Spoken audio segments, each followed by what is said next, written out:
Yan. Kakabit mo dito yung parts. Yan. And then, ito na yung PCIe natin. And according sa manual, lalagay dito sa yan kung ang mobo mo ay Honda. So, dyan siya nakaset up. And then, plug. No. Okay. Key. Natin dito kasi maliit yung ipin na ito eh. Screws.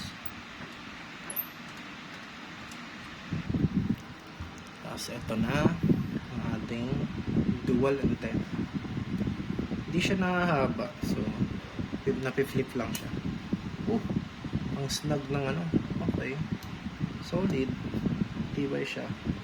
So, plug lang siya. Tapos, screws.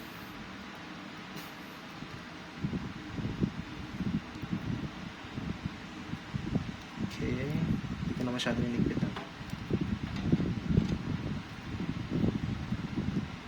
Okay. Dito medyo magkakaroon ako ng problema kasi dahil dito